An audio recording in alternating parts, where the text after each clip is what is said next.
Federação Espírita do Paraná apresenta Jorge Godinho Barreto Neri, na 22ª Conferência Estadual Espírita com o tema Consciência e Responsabilidade. Queridas irmãs, queridos irmãos, senhoras, senhores, internautas que nos assistem pelos canais da web, muito boa tarde. É natural que todos devam estar na expectativa daquilo que nós vamos falar depois que a Sandra Borba vos anunciou que eu ficaria com a responsabilidade de falar tudo aquilo que ela não disse, já que o nosso tema tem muita semelhança. Entretanto, nós gostaríamos de lembrar que a doutrina que abraçamos, ela é tão vasta, tão extensa, tão nobre, tão esclarecedora, que mesmo falando várias pessoas sobre o mesmo tema, naturalmente as consciências de cada um, as percepções sobre as revelações que a doutrina espírita nos traz, possibilita-nos falar do mesmo assunto, sem sair do seu roteiro, mas naturalmente com a visão específica que cada um de nós temos diante das nossas próprias consciências, que vão sendo esclarecidas, aumentadas, à função dos novos conhecimentos, conforme o Consolador Jesus nos anunciou há 2000 anos.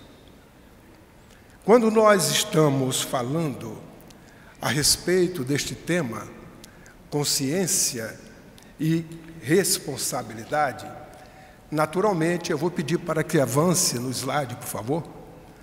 Quando nós estamos falando sobre esse tema, consciência e responsabilidade, nós estamos falando de nós mesmos, porque a consciência é uma conquista que o espírito adquire ao longo do seu processo evolutivo. E, naturalmente, a responsabilidade, ela chega no determinado momento em que a consciência de ser e a consciência de si, ela se estabelece no processo evolutivo. Os espíritos anunciam de que chegaram os tempos programados pela providência divina para uma manifestação universal, que eles, os espíritos, como instrutores, como ministros de Deus, como agentes de sua vontade, vieram instruir e esclarecer a humanidade, abrindo uma nova era para a humanidade. Isto nós observamos no Livro dos Espíritos, logo em Prolegômenos, quando o codificador nos fala sobre a revelação nova, a doutrina nova que estava chegando à humanidade como um arcabouço filosófico que mesmo após séculos passados, a humanidade ainda não conhece, porque o livro é dos espíritos, não é dos espíritas. O livro é da humanidade, porque somos nós todos espíritos imortais. E este livro traz algo que é novo, mas não traz nada de novo com relação ao Evangelho de Jesus. Ao contrário, ressuscita-o, resgata a pulcritude do Evangelho, traz-nos esclarecimentos como uma chave fácil para que nós possamos entender a mensagem divina que a própria consciência entre nós, Jesus, a verdade, expressa nos exemplos de amor que Ele nos deixou. Possibilita-nos, quase 2000 anos depois, entender com clareza, de forma esclarecida, a mensagem de Jesus que ele já havia predito, dizendo-nos e falando aos seus discípulos, pelo fato de, naquela época, não se poder compreender pela zona de compreensão, pela própria consciência vigente em todos aqueles que habitavam a terra naquela época, ele prometeu que iria solicitar ao Pai um outro Consolador, que viesse esclarecer tudo o que ele não poderia, naquele momento, esclarecer e dizer. O fato é que as nossas consciências, até então, não tinham condições de poder depreender a beleza, a profundidade do Evangelho de Jesus, que são palavras de vida eterna, e é por isto que o testemunho do Cristo, o seu exemplo, é que faz nos recordar dele nos dias de ontem, hoje e certamente no futuro. Iremos lembrar sempre de Jesus pelo seu testemunho.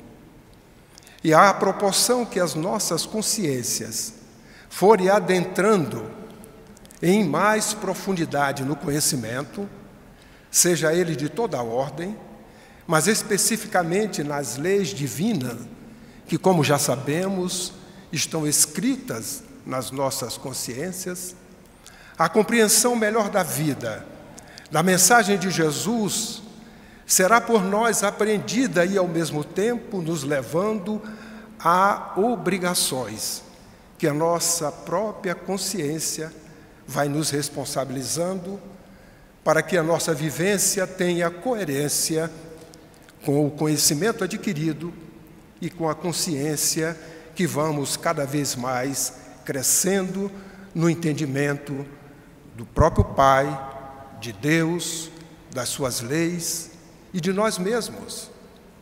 Por isto, o tema desta conferência, quando trata do homem, o espírito imortal, trata da consciência, que é a conquista que este espírito amealha através do seu processo evolutivo, e fala de Deus, o Criador amoroso, que olha todas as criaturas da mesma forma, possibilitando a elas um crescimento desde o momento em que ela foi criada, na simplicidade e na ignorância. E é assim que nós vamos observar no próprio livro dos Espíritos, na pergunta 75A, nos informando que a razão, ela permite a escolha e dá ao homem o livre-arbítrio.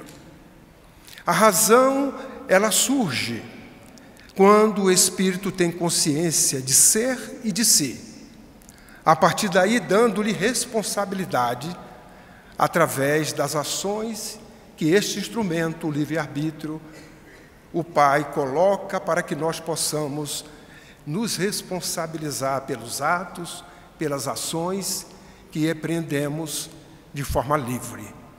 Mas o Livro dos Espíritos é uma obra que nos traz um arcabouço filosófico de uma abrangência, sintetizando os conhecimentos e os ensinamentos, que traz-nos conhecimentos sobre as causas primárias, falando-nos na sua primeira parte sobre este tema, e evolui para que nós possamos entender a relação que existe entre nós, espíritos imortais, a relação entre aqueles que se encontram em dimensões diferentes, encarnados, nós, que estamos numa vilegiatura carnal, e os desencarnados, que diferenciam apenas uns dos outros pela indumentária material que estão revestidos, mais densa e menos densa, mas todos numa grande diferença no momento em que se vive a verdadeira vida, que é a vida espiritual,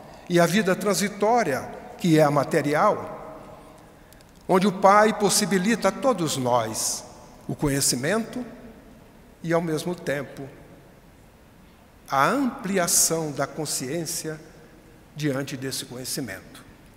O Livro dos Espíritos vem nos falar desta relação entre os espíritos, mas também nos fala das leis morais, a lei que rege a relação entre o princípio inteligente ou os princípios inteligentes, quando já tem consciência de ser e de si, fazendo-nos com que possamos melhor nos entender, nos amar, como verdadeiramente devemos fazer, porque passa a ser uma responsabilidade nossa, diante da razão que nos conduz dentro do discernimento de uma lógica, a entender que o amor é a lei maior, a única que nos faz feliz, a que possibilita-nos saber o que é certo e o que é errado. A única, a verdadeira, que traz a felicidade para o homem, mas também com o instrumento do livre-arbítrio que nós possuímos. Se nos afastarmos desta lei, naturalmente, a colheita, a consequência é o sofrimento. Se hoje, numa análise íntima, que é o convite que a doutrina espírita nos faz da autoiluminação, do autoconhecimento, se nós começarmos a observar que vivemos num contexto onde o sofrimento faz parte de nossas vidas, é uma reflexão profunda que as nossas consciências podem nos levar, entendendo hoje que esta é uma consequência, o sofrimento das ações que nós tivemos ao longo das existências. Porque criados, o espírito só tem uma vida, mas muitas existências. Existências que possibilitam a oportunidade do crescimento juntos, de forma gregária, aprendendo-nos uns com os outros, justamente com as diferenças de consciências da realidade que cada um de nós possuímos, mas nos complementando com esta diferença, à proporção que a existência nos possibilita convivermos com espíritos mais evoluídos do que nós e também com espírito que ainda na escala evolutiva não tem a consciência tão desenvolvida quanto a nossa, mas a misericórdia do Pai nos coloca juntos para que este aprendizado se faça nesse progresso inexorável a que todos nós estamos submetidos.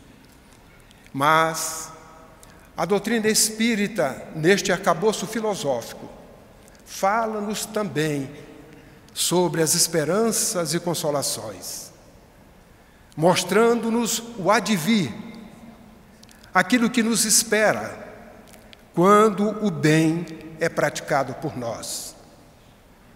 E o bem é tudo aquilo que nós fazemos em conformidade com as leis divinas, as leis inscritas nas nossas consciências.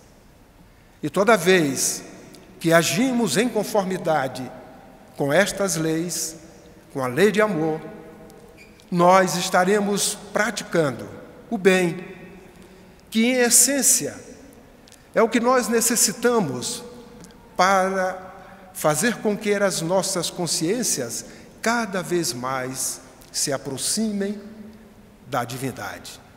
Assim, encontramos no Livro dos Espíritos, na pergunta 79, a afirmação de que os espíritos são a individualização do princípio inteligente, como os corpos são a individualização do princípio material. No universo, esclarece-nos esta filosofia. Existem dois princípios: o princípio material, o princípio espiritual, e acima deles, o Criador, Deus. E o princípio espiritual, utilizando-se do princípio material, vai progressivamente conquistando experiências, inscrevendo na sua própria consciência as leis divinas, na conquista da consciência de ser, até quando o momento apropriado, tendo a consciência de ser, adquire a consciência de si. E é nesse processo de individualização que nós vamos crescendo e progredindo a cada oportunidade que o Pai nos concede. O mesmo livro, na pergunta 115, nos fala que Deus criou todos os espíritos simples e ignorantes.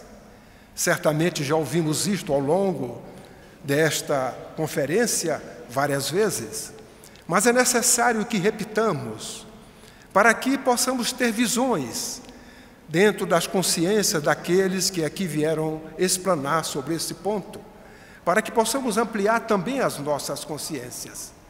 Porque os Espíritos disseram que a cada um Deus determinou uma missão, com o fim de esclarecer-nos e de fazer com que cada um de nós cheguemos progressivamente à perfeição pelo conhecimento da verdade.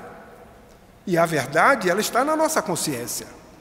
À proporção que nós vamos desvendando-a, ela vai sendo escrita na nossa consciência pela própria experimentação, que o Espírito, ao passar pelos diversos reinos, vai conquistando e registrando pela própria experiência as leis divinas na sua própria consciência.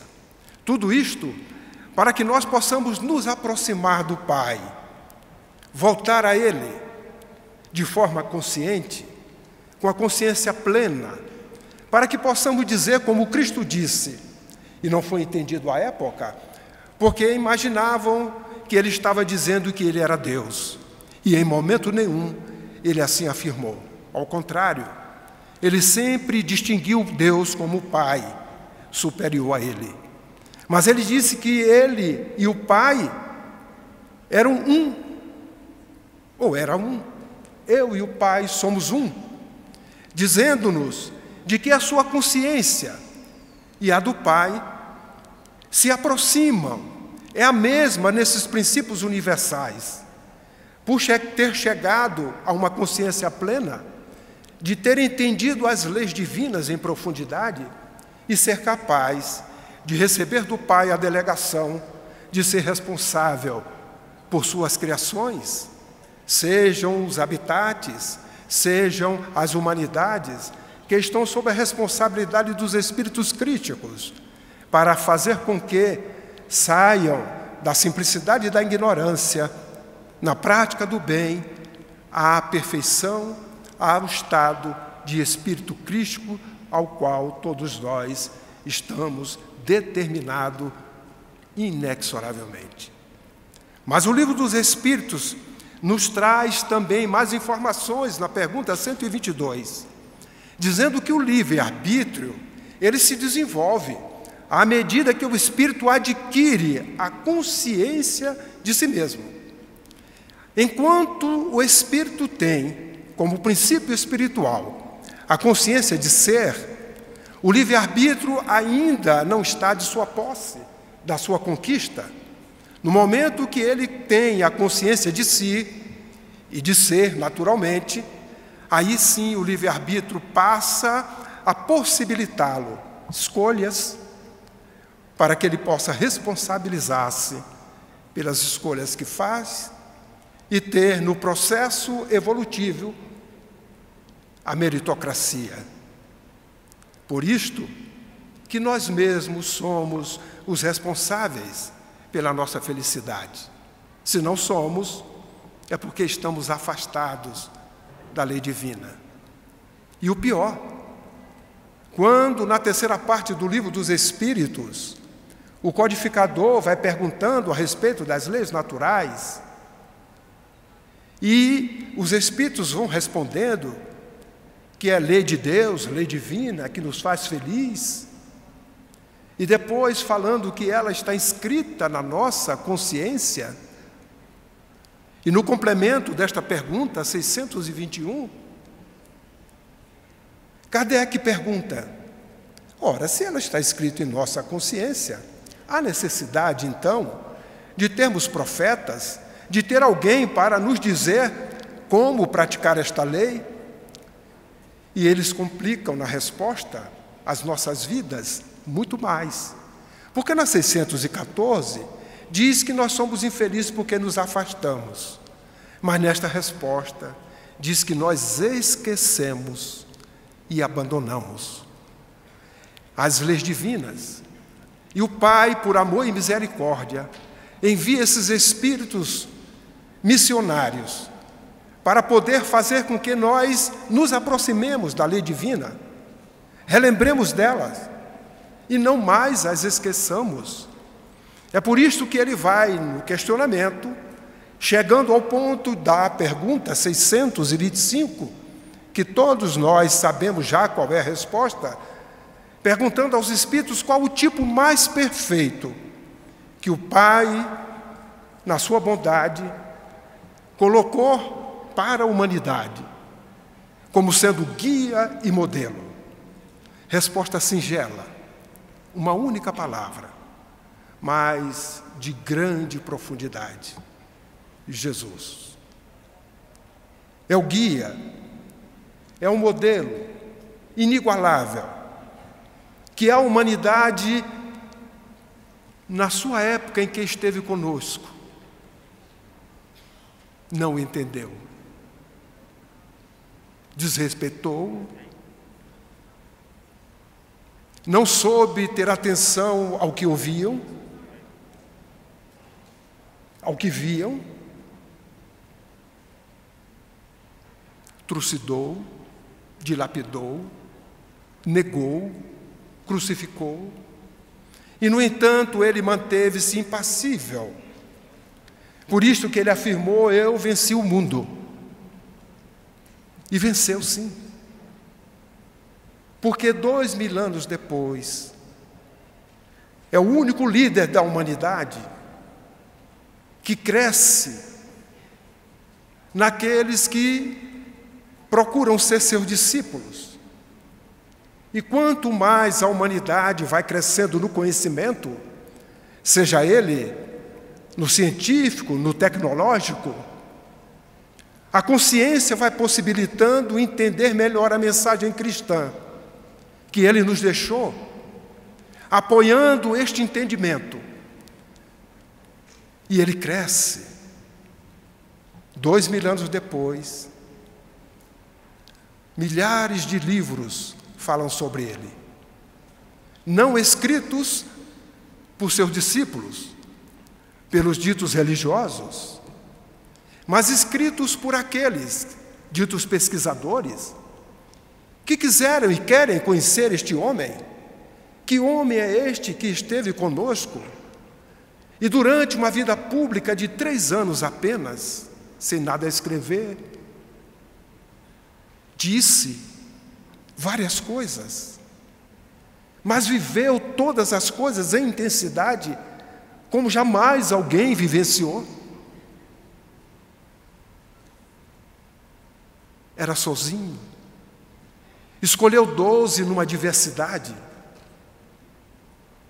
preparou-os, depois 70, envia para que eles pudessem fazer o que ele havia feito, recomenda-os, eles saem, realizam sua tarefa com a orientação que ele lhes deu, retornam alegres, satisfeitos, e relatam ao mestre a sua alegria por terem realizado curas, como ele o fez, por terem consolados, e mais tarde, graças à mediunidade abençoada, que nos dias de hoje nos revela do alto as informações que nos chegam por aquilo que está escrito na história, no plano espiritual, o Espírito Humberto de Campos vem relatar-nos em Boa Nova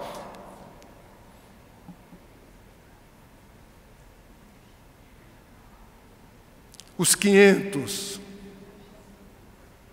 da Galileia.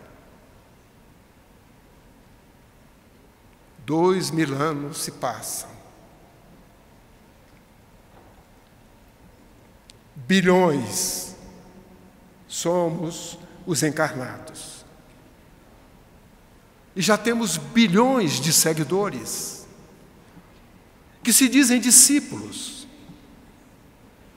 Naturalmente, dentre estes bilhões, nem todos ainda praticam os ensinamentos que ele trouxe, mas já são sensibilizados pelas verdades que ele revelou.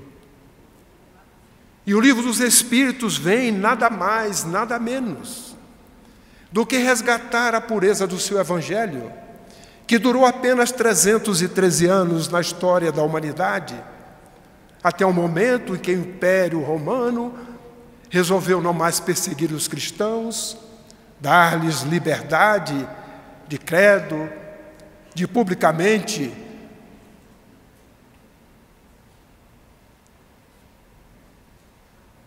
falarem, vivenciarem a mensagem cristã,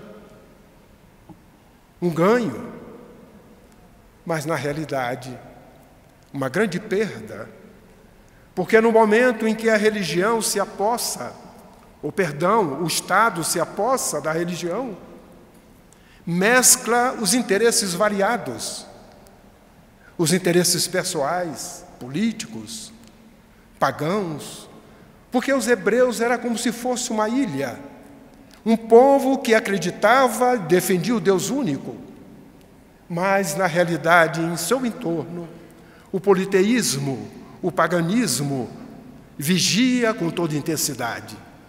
E a partir de então, o Império Romano, Constantino, os responsáveis pela gestão deste império não foram capazes de manter a pulcritude do seu Evangelho. E, naturalmente, a história nos conta os hábitos, os ritos que foram inseridos no cristianismo.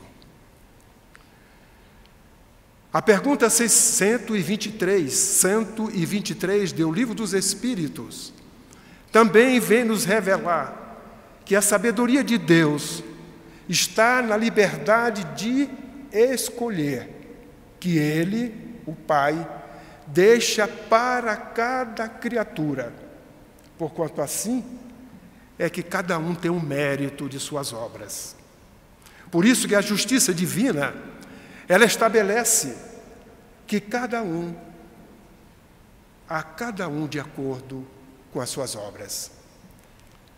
Porque este princípio, esta liberdade de agir de maneira livre, mas responsável por todas as consequências desta ação, dá-nos a condição de sermos os construtores do nosso próprio destino. E quando as nossas consciências vão entendendo esta realidade, que Jesus já nos falou e que a doutrina vem como uma chave fácil esclarecer-nos, vamos melhor entendendo a vida, o ambiente em que vivemos, o semelhante, e compreendendo melhor a lei de Deus, desde que façamos a viagem interior, que ainda não fizemos, mas estamos sendo convidados a realizá-la, para que nesta introspecção possamos encontrar em nós o Deus que há em nós, porque as suas leis estão escritas em nós, e nós precisamos não só conhecê-las, mas, sobretudo, vivenciá-las. A doutrina espírita, ela é de uma sabedoria muito grande, ela é toda uma revelação que traz às consciências daqueles que procuram estudar, meditar, mas não se limita a isto, trazer ao seu sentimento e poder aplicar em suas vidas, porque fica até incoerente conhecer uma filosofia que nos conduz à renovação, à regeneração, e nós continuarmos num patamar de comportamento numa zona de conforto que não nos faz crescer. E a doutrina espírita nos fala, na pergunta 780A, de que o desenvolvimento do livre-arbítrio acompanha o da inteligência e aumenta a responsabilidade dos atos. Isto é muito sério, porque já foi dito, e é conhecido nosso, esta afirmação: o conhecimento é proporcional à responsabilidade. Quanto mais conhecemos, mais as nossas consciências se ampliam e, naturalmente, as nossas responsabilidades também. Mas nós observamos que a codificação, ela tem como base o Livro dos Espíritos, porque é a doutrina dos Espíritos. E os Espíritos que contribuíram e contribuem neste trabalho, no programa do Cristo, de trazer à humanidade este outro Consolador, continuam nos revelando informações, mensagens coerentes com a doutrina espírita para que o nosso esclarecimento possa ser melhor entendido.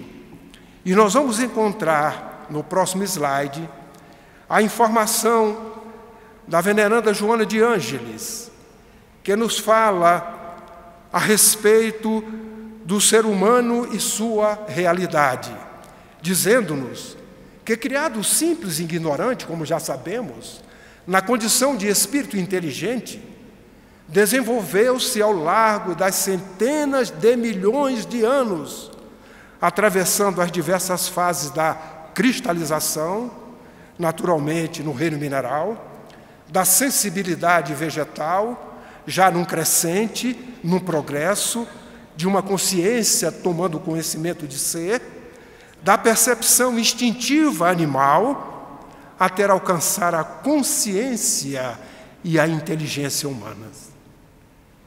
Nós, hoje, estamos nesse patamar evolutivo, e o princípio inteligente, que é a criatura do Criador, porque Ele é a inteligência suprema do universo, nós somos o princípio inteligente do universo, galgando essa escala evolutiva, desde a criação para chegarmos mais próximo dele, quando as nossas consciências forem e estiverem compreendendo e vivenciando as leis escritas na nossa consciência.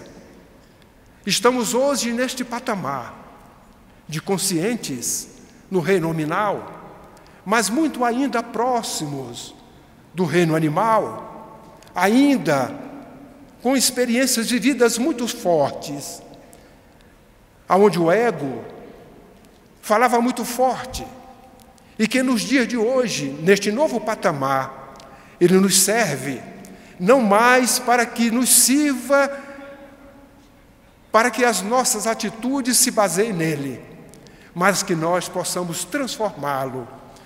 Como a própria lei de destruição nos diz que há transformação.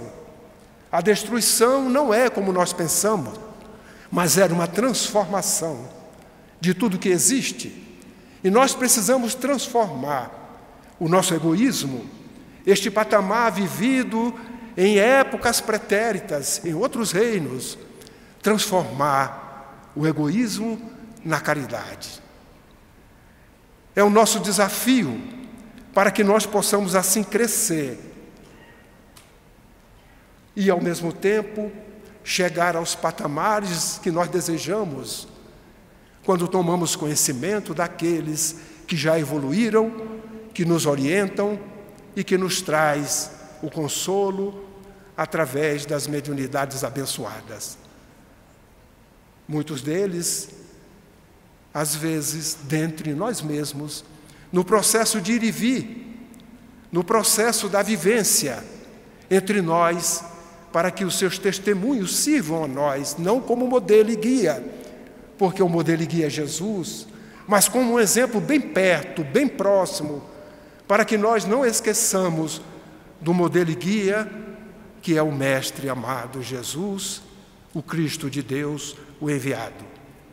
Mas nós vamos encontrar o Espírito Emmanuel, que também nos fala, no próprio livro do seu nome, que em toda personalidade existe uma fagulha divina, a consciência que estereotipa em cada espírito a grandeza e a sublimidade de sua origem, fortalecendo o conceito de que nós temos uma origem divina, porque viemos do Pai, fomos criados por Ele, para que nós, diante desta consciência, criarmos em nós o incentivo de nos aproximarmos mais do verdadeiro amor, do Pai, que amoroso nos concede sempre a oportunidade, porque Deus não julga.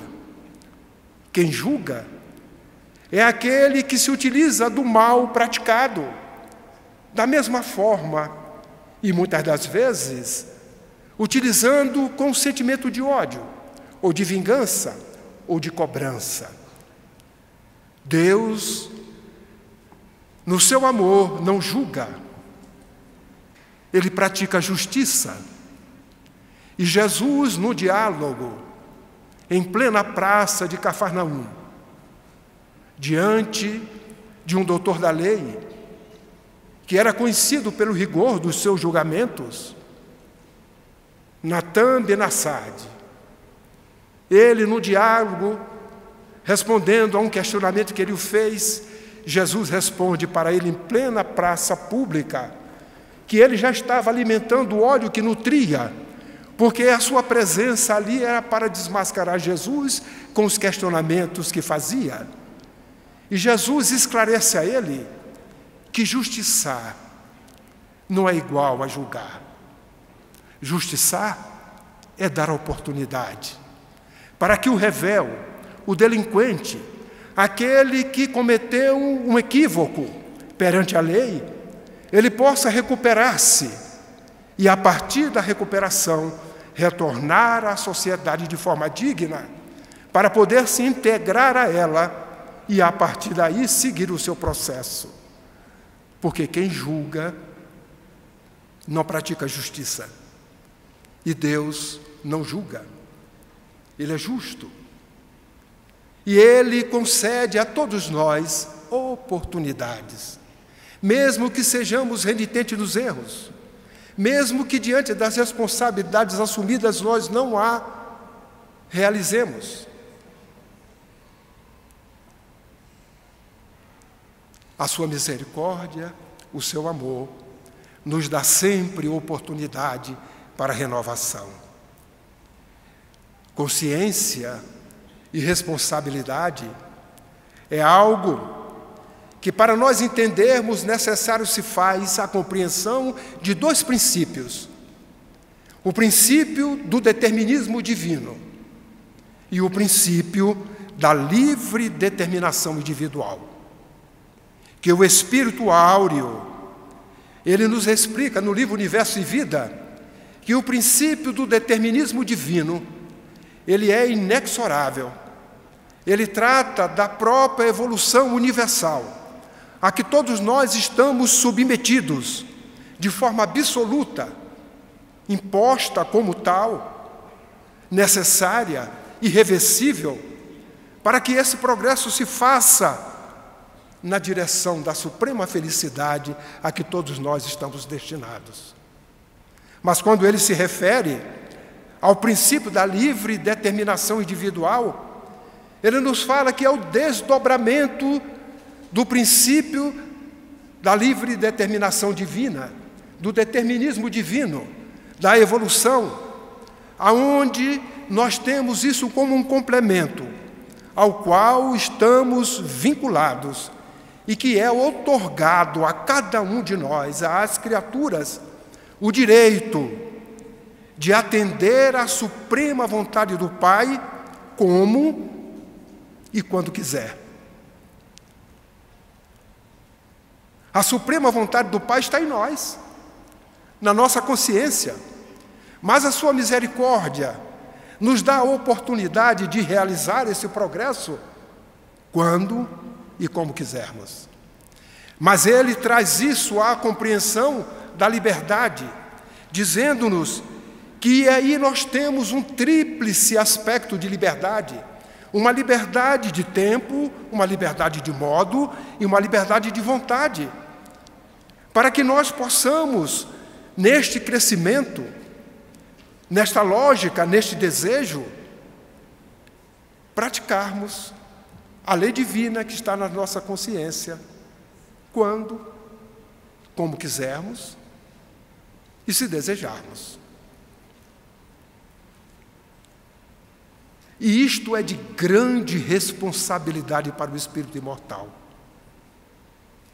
Como a justiça divina, ela observa apenas a intenção, e quando nós, ainda na nossa ignorância, nesse processo evolutivo, cometemos equívocos por ignorância, a justiça nos responsabiliza de forma branda. Mas à proporção que a nossa consciência vai evoluindo cada vez mais, à proporção que os conhecimentos em todas as áreas do saber vai fazendo com que nós possamos compreender melhor a realidade da vida, fica difícil ter consciência de que estamos submetidos inexoravelmente à lei do progresso e não desejar progredir. Podemos dizer que é um absurdo, mas na realidade, no espírito iluminado pela consciência de si mesmo, esse tríplice aspecto tem o poder de instaurar em nós definitivamente o exercício cada vez maior deste livre-arbítrio e cada vez de forma melhor, para que nós tenhamos a consciência de que a necessidade da prática do bem se faz inexorável em cada existência nossa, na vida progressiva do Espírito, porque a cada vez que nós praticamos o bem, nós estamos agindo coerente com as leis que estão em nossas consciências.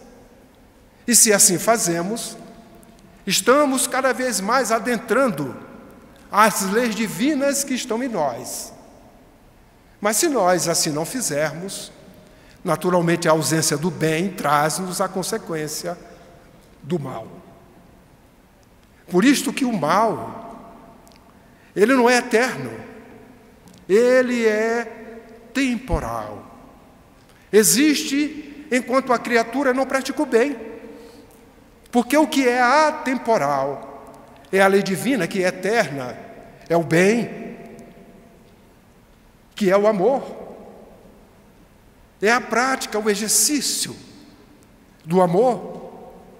Por isso que fora da caridade não há salvação, porque a caridade é o amor em sinergia, é o amor em ação, é o bem sendo praticado. E a caridade que nós estamos nos referindo não é a filantropia, nem a caridade material. É a caridade no verdadeiro sentido que a doutrina espírita vem nos revelar para compreendermos a verdadeira caridade que Jesus nos ensinou, a caridade que todos podem praticar. Porque a filantropia, a caridade material, ela é restrita ao poder aquisitivo daqueles que possuem os bens, que na realidade não são seus, são possuídos por empréstimos, porque os bens são do Pai. Nós, espíritos imortais, só temos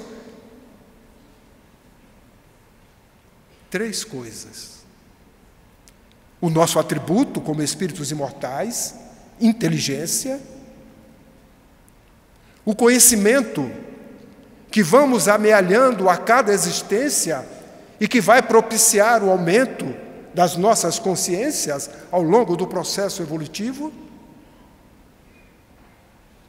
e as virtudes que o exercício da lei divina faz cada vez mais brotar em nós, está de forma latente, aguardando a transformação do hábito equivocado, ou dos hábitos equivocados, que nós, ao longo da utilização do livre-arbítrio, fazendo durante as experiências que nos foi concedida pela bondade do Pai, atos afastados, desviados, esquecidos da lei divina, o que nos responsabiliza perante a própria lei, perante a nossa própria consciência, porque nós nos responsabilizamos a cada dia. O próximo slide, por favor. Porque ninguém nasce sem um propósito. Alguém aqui presente, os que nos ouvem, imagina que nós nascemos sem um propósito existencial? Nascemos por acaso?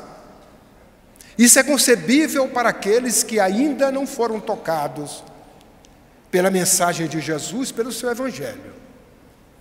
Aqueles que já foram tocados e já conhecem o esclarecimento deste Evangelho que a doutrina espírita nos traz, compreende de que ninguém nasce por acaso, ninguém nasce para passar férias, ou para sentir dor, para ser perseguido. Nós nascemos com um propósito, que é o propósito da autoiluminação, para que neste laboratório, neste habitat que nós conhecemos, a Mãe Terra que nos acolhe de forma gentil, proporcionando nas diversas localidades da sua superfície os locais mais adequados, mais necessários, para que a nossa evolução se faça na vida gregária, junto com aqueles mais próximos de nós, no reino em que nós estamos vivendo. Porque quando falamos próximo, e a nossa consciência ainda não depreendeu a abrangência da lei divina, da lei maior, porque a lei maior é amar a Deus sobre todas as coisas. Mas Deus, para a maioria, é uma abstração. Mas Jesus veio trazer uma conotação nova, dizendo-nos que Deus é Pai. Aí começamos a entender. Pai, porque não é aquele Deus que foi necessário Moisés trazer, um Deus com sentimentos semelhantes ao da criatura, necessário para que ele pudesse ter o domínio sobre um povo que se deslocava, centenas de milhares de pessoas, durante 40 anos no deserto, que precisaria de uma liderança firme, de uma autoridade moral, e até de uma autoridade com uma mediunidade respeitada pelos fenômenos que demonstrava que até fazia com que aqueles que conviviam com ele temessem diante da sua mediunidade. Mas Jesus trouxe um Pai amoroso, fácil de nós podermos compreender. Mas quando ele diz que Deus é nosso Pai, amplia um conhecimento para que a nossa consciência possa perceber, de que cada um de nós, filhos do mesmo Pai, numa essência divina, pertencemos a uma única família, porque somos irmãos em Deus, e que a sua misericórdia propicia uma outra família ligada pelos laços sanguíneos, para que nós possamos juntos, aprendendo, reencontrando-nos, às vezes algozes, antipáticos, de existências anteriores, que a misericórdia do Pai coloca-nos na mesma família, ligada pelos laços sanguíneos, para que nós cumpramos os compromissos assumidos antes do nascimento, com as responsabilidades de uns para com os outros, para que na autoiluminação nós possamos nos regenerar, através do amor, desta liga que os laços sanguíneos nos traz, para que no momento em que soubermos que aquele algoz do passado, ao qual nós estamos procurando, para ir ao revide, pela nossa imperfeição, a misericórdia divina faz-nos lembrar, depois de desencarnados, no plano espiritual, que aquele algoz foi o membro daquela família que tanto me amou.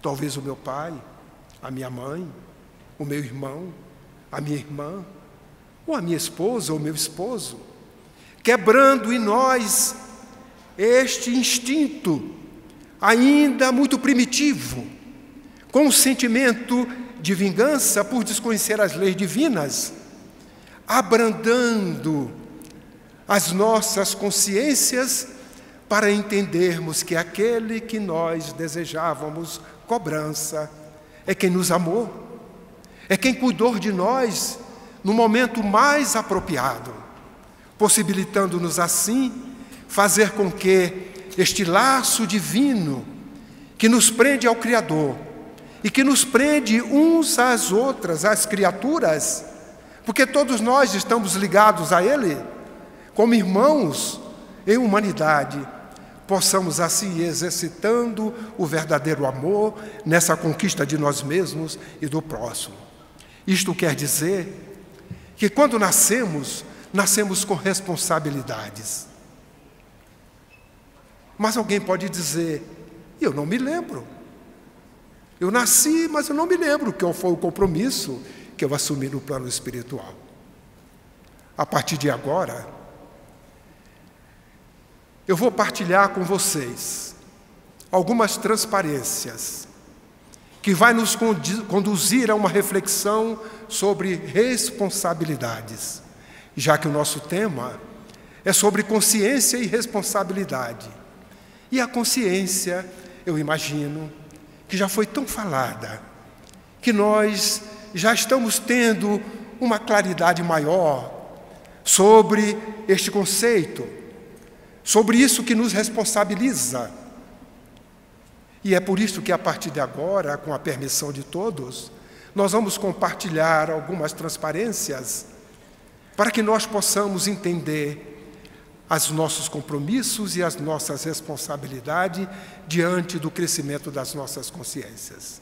Nascemos e alguém diz, eu não me lembro, mas a bondade do Pai é tão grande e Jesus já nos informou. E na última ceia Ele prometeu aos seus discípulos que jamais os abandonaria. Foi a promessa que Ele fez para que eles pudessem entender de que o plantio que eles fizeram de forma livre, com o seu próprio livre-arbítrio, seria uma colheita obrigatória deles. E que Jesus não iria tirar os desafios, nem os tropeços, as dificuldades de sua vida, mas que Ele, Jesus, estaria sempre ao lado, lembrando-os e ajudando-os. A vida de Jesus, ela é tão sublime, que não há um exemplo, um testemunho dele que nós não possamos tirar algo para que as nossas consciências cresçam e as nossas responsabilidades cada vez mais sejam admitidas. Na ida ao Morro da Caveira, todos nós sabemos que ele levava a sua cruz, caiu várias vezes, até chegar à crucificação. Se formos visitar a Palestina, este local, aqueles que vão nos orientar neste turismo, vão nos dizer, Jesus caiu aqui, andou, caiu ali, apenas demonstrando um fato. Mas quando nós analisamos um pouco mais profundamente, porque Ele nada fez que não tenha um entendimento mais profundo, podemos depreender que aquela caminhada era uma caminhada que Ele estava indo para um destino, para um objetivo. Se nós compararmos isto com o determinismo divino da lei do progresso, todos nós também estamos caminhando de forma inexorável para o aumento, o crescimento das nossas consciências, para nos aproximarmos de Deus no dia que vivenciarmos em plenitude as suas leis. Mas ele, neste caminho, ele caiu. Mas não há registro de que Jesus, ao cair, prostrou-se. Imaginamos que pela sua perfeição, pela sua personalidade, pelo seu valor moral, ele poderia seguir sem cair. Como ele tinha condições de trazer a nova mensagem sozinho, mas não o fez para que exemplificassem suas vidas para nós, para ficar de forma indelével marcado em nossas consciências os seus exemplos, os seus testemunhos. E naquela caminhada, observa que ele cai e ele levanta. Anda, é chicoteado, e a multidão que o assistia, dentre elas, muitos que ele havia curado, muitos que ele havia ajudado, numa expectativa, sem tomar iniciativa de fazer nada.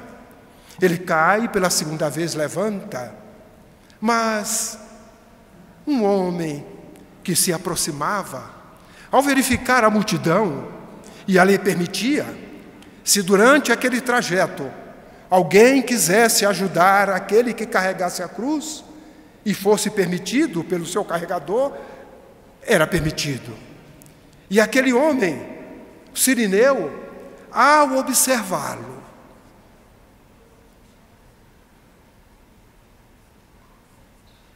o seu coração foi tocado. A misericórdia divina fez com que era a sua consciência, que naturalmente ele já tinha desenvolvido esse sentimento, ao ver aquele homem sendo vilipendiado, ensanguentado, chicoteado, observado, a lei permitindo e ninguém ajudando, ele segue e pede a Jesus para ajudá-lo. Jesus poderia dizer: não, Cirineu, esta cruz é minha, eu tenho que levá-la até o destino.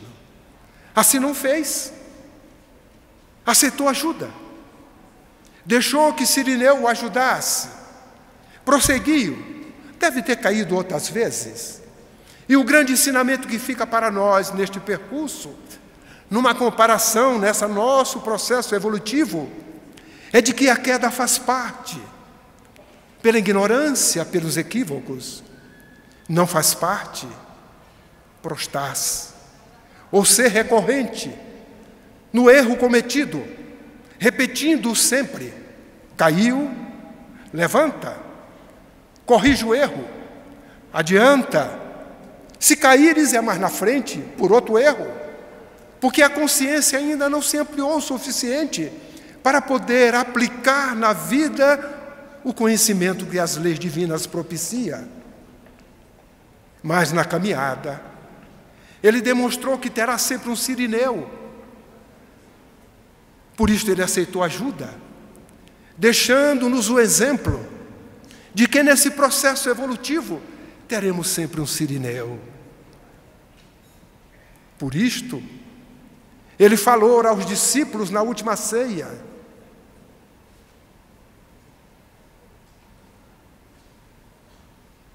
de que jamais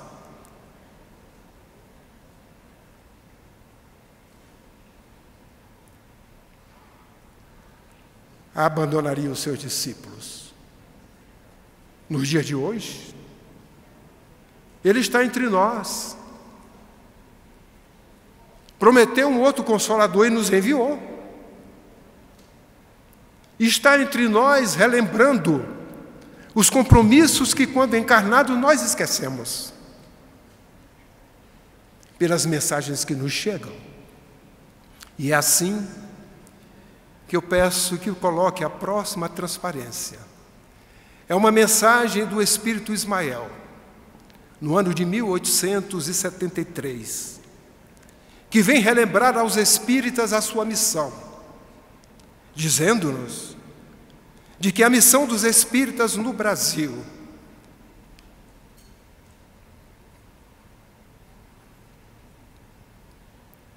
é divulgar o Evangelho em espírito e verdade. Os que quiserem cumprir dever, a que se obrigaram antes de nascer, deverão, pois, reunir-se debaixo deste pálio trinitário: Deus, Cristo e caridade. Onde estiver esta bandeira, aí estarei eu, Ismael. Todos nós sabemos quem é Ismael, imagino. Se tiver alguém que não saiba, apenas para relembrar, é o espírito da falange do Cristo, que no momento do descobrimento do Brasil, no plano espiritual, os espíritos jubilosos, porque um desejo do Pai, que Jesus havia solicitado ao Pai, e o desejo de Jesus, ao levantar os braços ao alto no último quartel do século XIV, solicitou ao Pai para transplantar a árvore do seu Evangelho para as terras que naquele momento estava, como está nos dias de hoje, em determinados horários da noite, nas diversas estações do ano, sendo abraçado pelo Cruzeiro do Sul, as terras que hoje é o Brasil. Ele foi distinguido numa plateia para que pudesse ali imprimir numa bandeira nívea que trazia à mão a sua coragem, a sua fidelidade às leis de Deus, que ele já cumpria com a sua consciência elevada. E ele, emocionado, escreve com uma tinta celeste naquela bandeira que já estava em sua mão: Deus, Cristo e caridade. A lei do amor. O amor que tem nesta bandeira o seu Criador. O exemplo maior do amor mais puro que a humanidade conhece: Cristo. E o amor em sinergia, em ação, que é a caridade. Por isto, se alguém desejar estar com este espírito bondoso, Ismael, aonde estiver, tenha a religião que tiver, se praticar a caridade, ele estará próximo.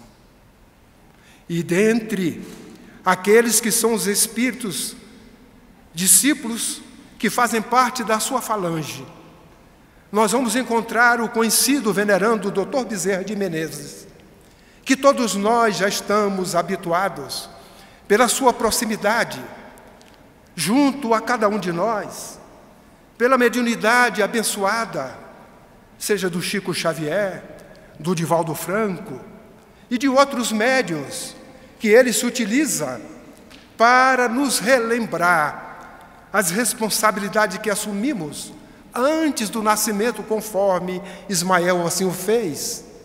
E a partir de agora, eu vou trazer a lembrança das nossas consciências, aquilo que nós já conhecemos, mas que na realidade parece-nos necessário relembrar alguns textos, para que o hábito da persistência, da repetição, da lembrança, faça com que as nossas consciências possam, nestas lembranças, fazer com que as nossas vidas tenham exemplos coerentes com os compromissos que assumimos.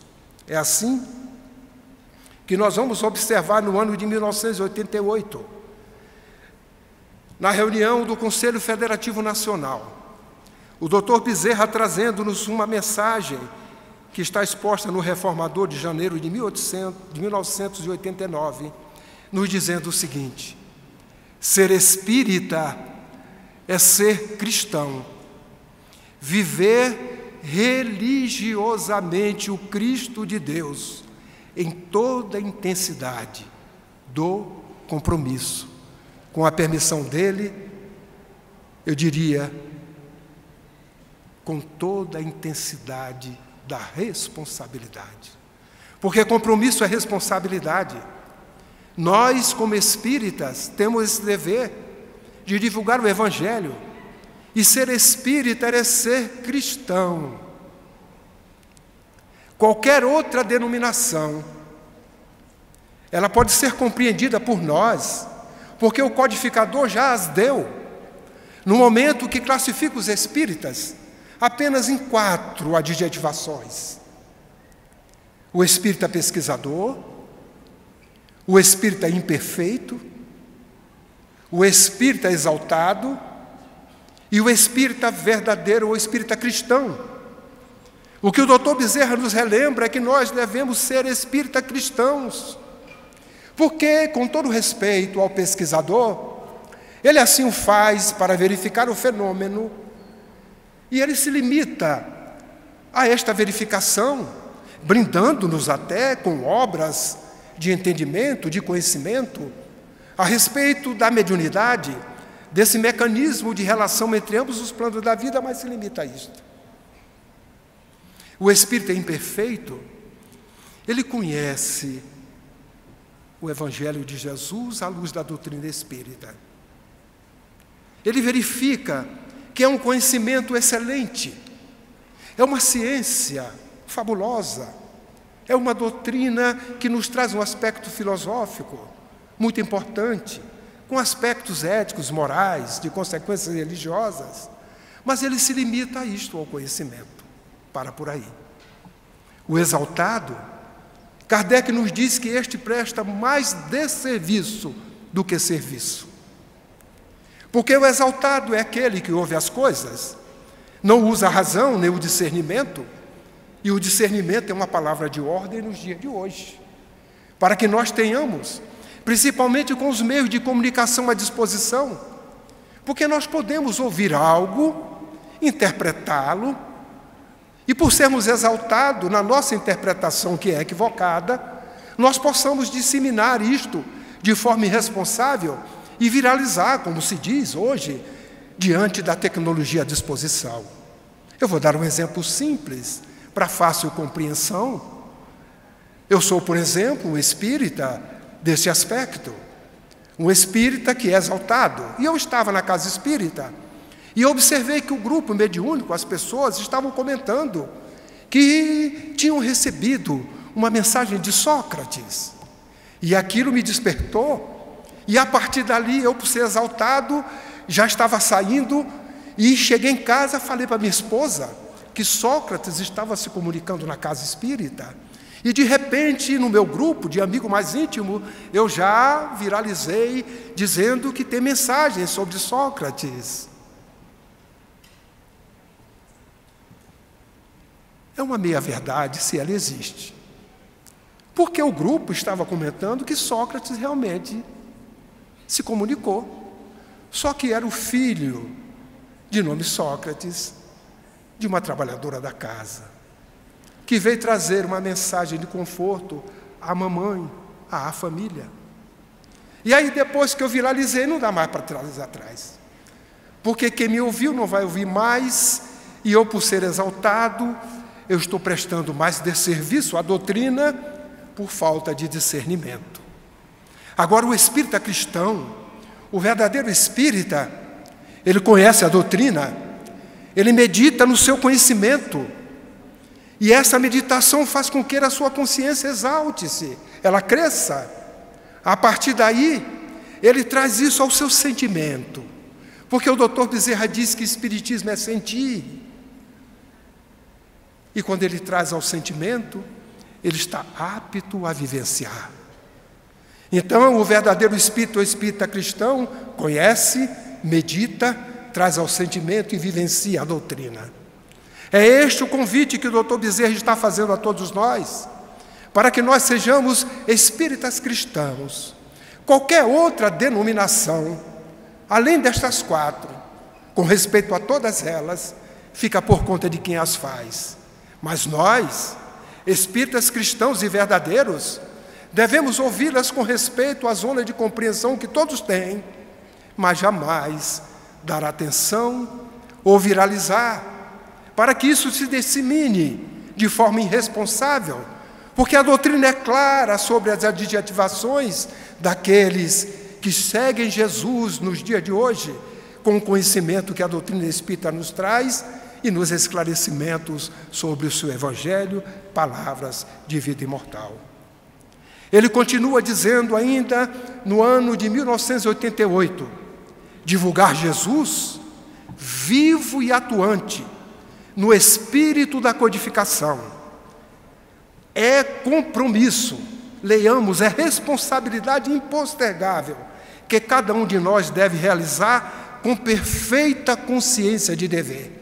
Olhe as nossas responsabilidades que assumimos antes do nascimento e que está sendo trazida a lume às nossas consciências para que nós possamos assim relembrar delas.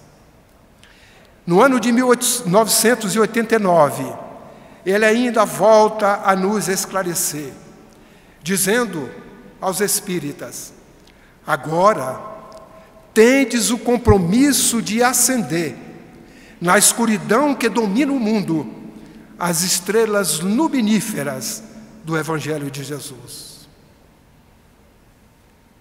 Pensemos, meus irmãos, sobre esses esclarecimentos que nos são trazidos. Eles não podem ser somente lidos. E naquele momento que lemos, ficamos sensibilizados. Eles devem ser lidos, meditados, trazer ao sentimento para onde nós estivermos. Eles estarem falando em nós, para que nossas ações reflitam esses compromissos que assumimos com o bondoso Ismael, porque somos abençoados. Bênçãos que nem sempre refletimos, mas que em breve, daqui a pouco tempo, eu direi quais são as bênçãos. Ele continua ainda no mesmo ano, dizendo-nos: a nós nos cumpre o dever da retidão, pensar e agir corretamente, amar sem discriminação, compreender sem reservas e dar aos outros o direito de serem conforme podem. Sejam como são, mas não como nós desejamos que eles sejam. São lembranças que reavivam na nossa consciência os compromissos que assumimos antes do nascimento e que Jesus, trazendo através dos seus sirineus, vem nos lembrar para que nós não possamos esquecer destes compromissos, porque Ele não nos abandona. Ainda neste mesmo ano, Ele nos relembra dizendo: mas a nós próprios nos impormos o compromisso de renovação a cada instante, para melhor, realizando com eficiência a tarefa que nos está reservada. Se, ao terminar esta conferência, nós sairmos daquilo mesmo,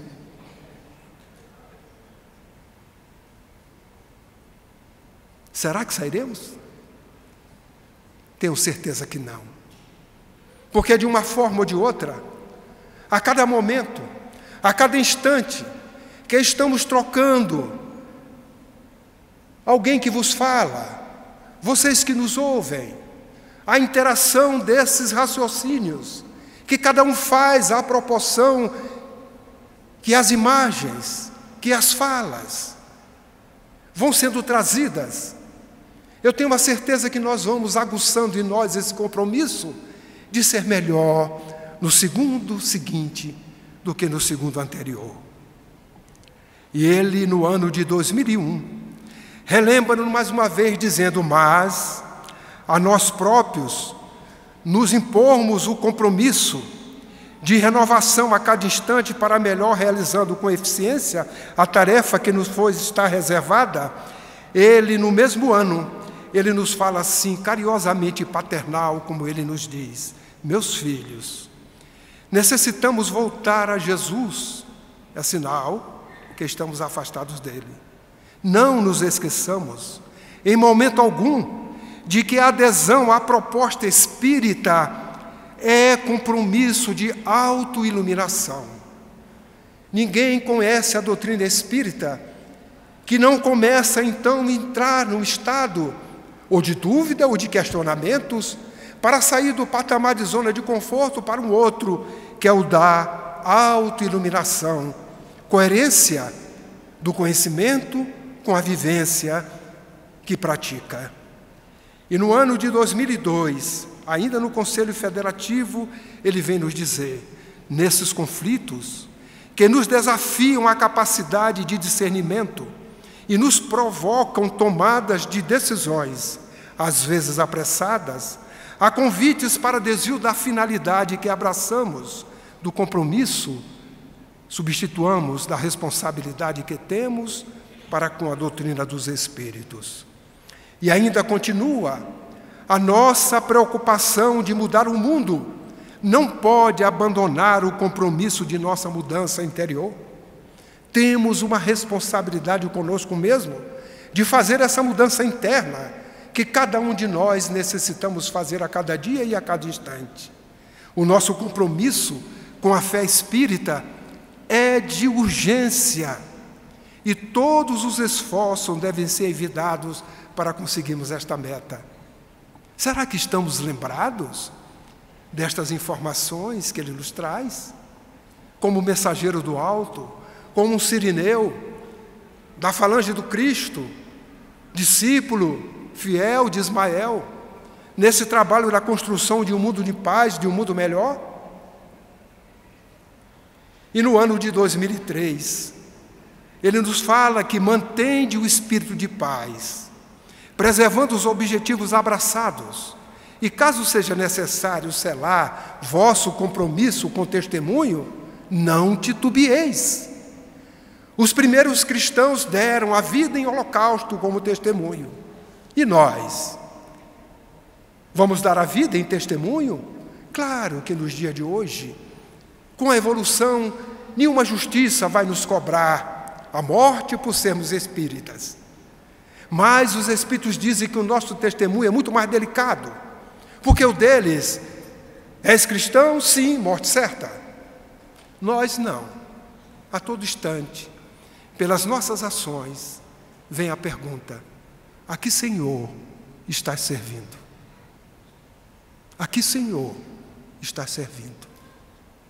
É a pergunta que, diante da atuação do nosso livre-arbítrio, das nossas deliberações, que a vida é feita de escolhas, e a todo instante estamos escolhendo, e as nossas escolhas pertencem a que Senhor? E é no ano de 2005 que ele nos convida: porfiai, filhos da alma, nos nossos compromissos.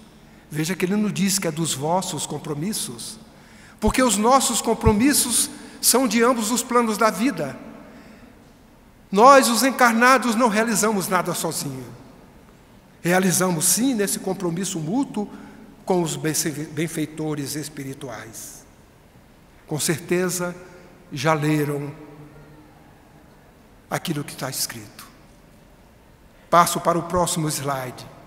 Este é o grande momento da transição, e todos enfrentaremos dificuldades, vós outros, principalmente, em razão dos compromissos elevados, das responsabilidades elevadas, experimentareis as dores talvez mais acerbas no cerne da alma, por meio de traições, aqui foi erro de digitação, inesperadas, de enfermidades não avisadas, de solidão. Nós estamos em 2020. Tem alguma coisa com os dias de hoje? Reencarnar-te-vos para contribuir com o momento da mudança de paradigmas do planeta de provas e de expiações para o mundo de regeneração. Assumistes o compromisso de divulgar Jesus Cristo conforme as lições insuperáveis do Evangelho. 2010, ele retorna: firmastes um compromisso com Jesus, antes de mergulhardes na indumentária carnal, o de servi-lo com abnegação e devotamento. Será que estamos fazendo isto? Prometeste que lhe serias fiéis, mesmo que vos fosse exigido o sacrifício. Que outros reclamem, que outros se queixem, que outros deblaterem, que nós outros guardemos nos refolhos da alma o compromisso de amar e amar sempre, trazendo Jesus de volta com toda a pujança daqueles dias que vão longe e que estão muito perto. E em Los Angeles, em novembro, ele diz assim: sabemos das vossas dores, porque também passamos pela terra e compreendemos que a névoa da matéria empana o discernimento e muitas vezes dificulta a lógica necessária para a ação correta. Mas ficais atentos, tendes compromissos com Jesus. Olha como ele vem massificando, intensificando as informações necessárias para que nós possamos assim compreendendo. Mais próximo, em 2016 ele diz assim: tende ânimo, ide agora e viver a mensagem. Que nós tenhamos ânimos e vivamos a mensagem, porque nós temos diante de nós espíritos que vieram e continuam trabalhando no plano espiritual. E eu gostaria já neste final de trazer-lhes também algumas lâminas muito rápidas de um outro espírito que foi contemporâneo do Dr. Bezerra, Francisco Leite de Bittencourt Sampaio. Dois espíritos reencarnaram naquela época com missões definidas, o Dr. Bezerra e Bittencourt Sampaio. Ele, no plano espiritual, no ano de 1936, ele nos diz o seguinte: convencei-vos de que a atualidade necessita do esforço comum de todos à sombra da bandeira, da tolerância e da unificação, para que dissemine a lição do Evangelho em todo o planeta. Antes dos cérebros, faz-se mistério iluminar-se os corações. Lembremos do primeiro ensinamento e do segundo: amai-vos e instruí-vos. O Espiritismo marchará com Cristo ou se desviará de suas finalidades sagradas. Sem Jesus, é uma excelente ciência, uma filosofia das melhores, mas para por aí. O Espiritismo sem Jesus não marchará e não cumprirá sua finalidade. E ele finaliza dizendo assim: os homens realizam o Evangelho, ou a sua realização terá de perecer. Sem o Evangelho, a civilização perecerá. Assim, meus irmãos, lembrar-vos-ei agora, já no final, aquelas bênçãos que eu prometi para o final. Nascer para a autoiluminação é uma bênção. Há no plano espiritual, na humanidade da Terra, o triplo da encarnada, ou quádruplo. Então, nascer passa-se por uma necessidade, por um filtro, que coloca cada um de nós no momento apropriado, na conjuntura apropriada, para vivenciarmos as experiências nesse nosso crescimento. É uma bênção. A outra bênção é nascer e estar inserido na doutrina de Jesus, no seu Evangelho, com esses compromissos de divulgá-lo. Outra bênção é nascer no país aonde Jesus escolheu para ser a pátria do Evangelho. Reflitamos. E a quarta bênção é estarmos sobre a égide do bondoso Ismael, que está sempre junto daqueles que praticam a caridade, neste momento em que a humanidade necessita tanto da caridade, de Jesus, do seu amor, da sua lembrança. E nós podemos dizer que estamos inseridos nessas 4 bênçãos. Nascemos, conhecemos a doutrina de Jesus, desejamos vivenciá-la e praticá-la. Estamos no Brasil, não que ele seja melhor do que qualquer outro país, mas todos têm missões.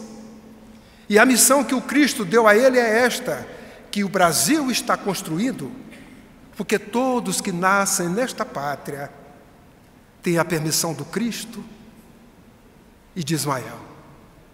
Se o nosso livre-arbítrio, a nossa livre determinação individual não cumpre os compromissos assumidos, é uma responsabilidade que as nossas consciências assumem conosco mesmo e que certamente a misericórdia do Pai dará a oportunidade, seja aqui, seja em outro habitat, mas teremos sempre a oportunidade do crescimento, porque Deus não julga, mas Ele pratica a justiça.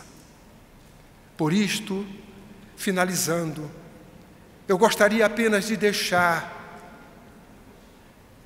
alguns pilares para que nós possamos nos orientar. Que o Evangelho de Jesus seja o nosso roteiro. Que a nossa consciência tranquila seja o nosso consolo. Que a ausência do mal seja a nossa estratégia. E que a prece seja a nossa fortaleza. Que Jesus nos abençoe e muito obrigado pela atenção.